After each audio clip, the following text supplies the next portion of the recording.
Selecting and filtering data in Python. Welcome to this beginner-friendly lesson. Today we will learn how to get exactly the data you need from lists and dictionaries. These skills help you work with information in real-world apps, like filtering contacts, scores, or search results. Running the cell now. Get ready to learn some essential tools for working with data.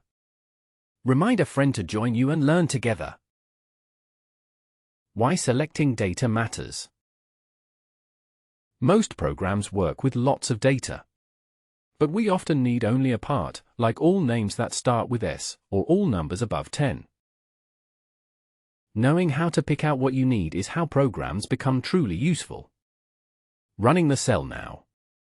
Think about a playlist. How would you get only songs you love from it? Let's start simple. Here is a list of numbers. These lines create a list of numbers. The list is stored in a variable called numbers. Printing the list shows us all its items. Running the cell now. What kinds of things could this list represent in real life? We can select a single item from our list using its index. This code gets the value at position 2 in the list. Remember, Python starts counting from 0. Running the cell now. Try changing the index to see other values. Now let us select a range of items at once. We are using slicing to select a portion of the list.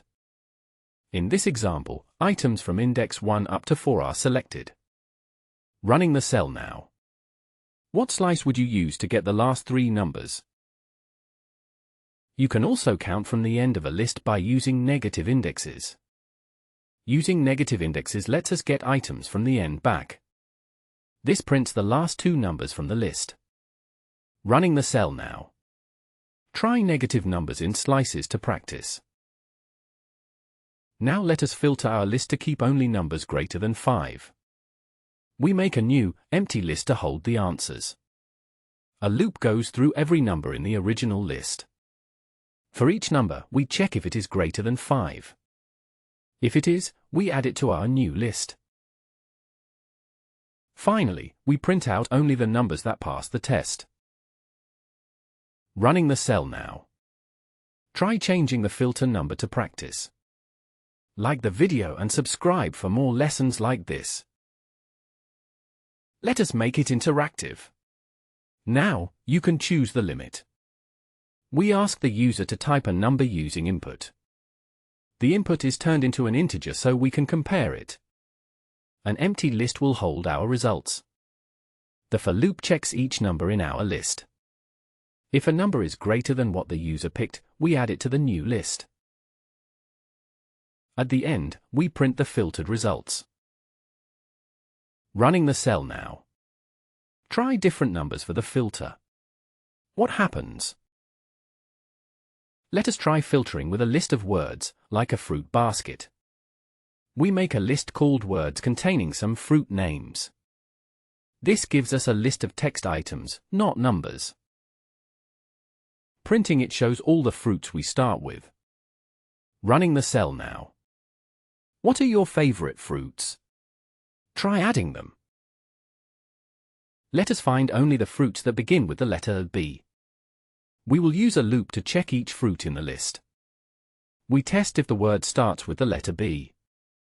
If it does, it gets added to our answer list. The final print shows all the B'd fruits. Running the cell now. What letter would you look for next? Change the code to try. Let us select only the fruits with more than 4 letters in their name. We use a loop to look at each word from our list. We measure the length of each word. If the length is more than 4, we add it to long_fruits. The final print shows only longer fruit names. Running the cell now. Change the number to filter by name length instead. Now, let us work with a dictionary, which pairs names and ages. This creates a dictionary, a type of data that matches keys to values. Here, keys are names and values are ages. Printing our dictionary lets us see who is in it. Running the cell now. What other things could you track with this kind of data? Let us filter the dictionary to show only people who are adults. We make a list to hold our results. Loop through each name in the ages dictionary. Check if that person's age is at least 18. If yes, add their name to the adults list. Printing the result gives us just the adults' names. Running the cell now. Try lowering the age limit and see who gets included. Now let us build a new dictionary of adults, keeping both names and ages. We begin with an empty dictionary. Loop through both keys and values using items. If the age is at least 18, add the person and their age to the new dictionary.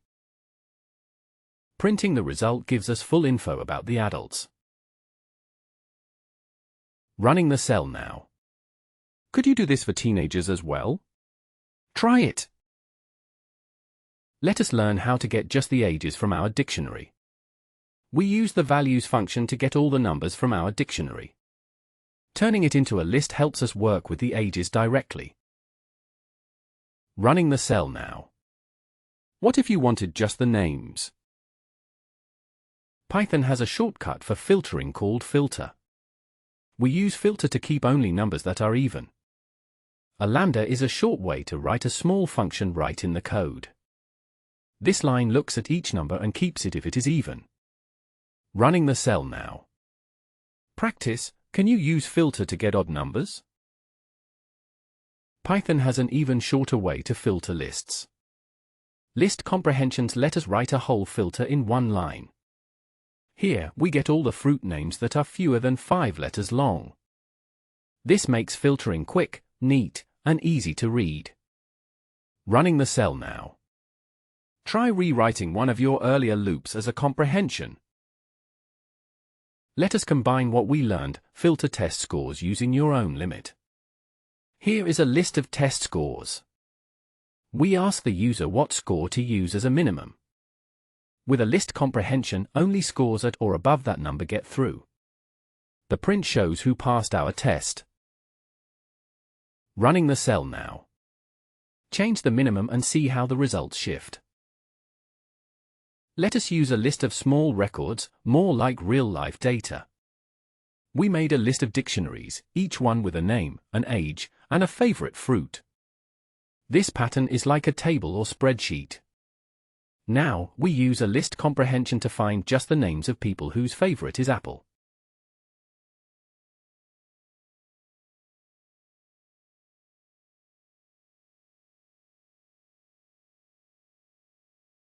Running the cell now.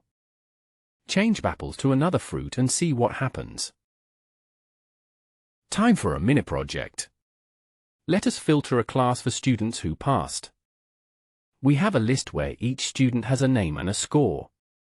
The program will ask what the passing score is. We use a list comprehension to make a list of names who reached that score or higher. The program prints only those who passed.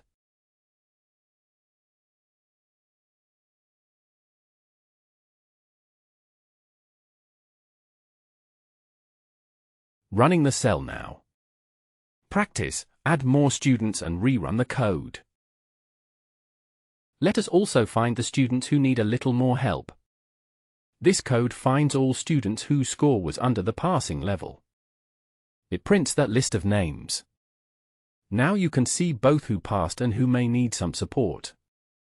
Running the cell now. How would you send a message only to these students? Let us sort our filtered data to find the highest scores fast. The sorted function puts the passing scores in order from highest to lowest. We use reverse equals true for this. This helps you spot top performers at a glance. Running the cell now. Try sorting in regular order by removing reverse equals true. Mistakes happen. What if you try to get an item that does not exist? This code tries to get an index that is not in the list.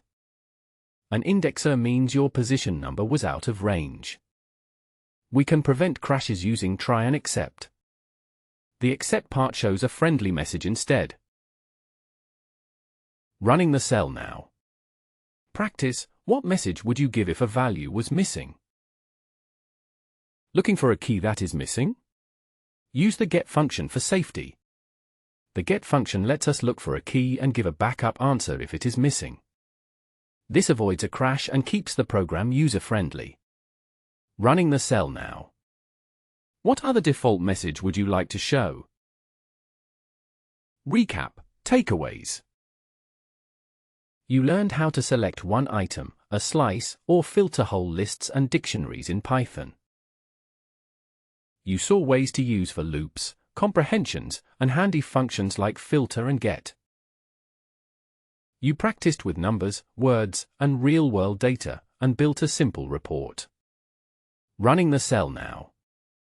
Which style was your favorite? List, dictionary, or comprehension? Share your answer in the comments, or your best tip. Thank you, and next steps. Try these skills on your favorite data, movies, books, or scores. Like this lesson? Please like, comment, and subscribe for more Python made easy. Share this video to help a friend get started too. Running the cell now.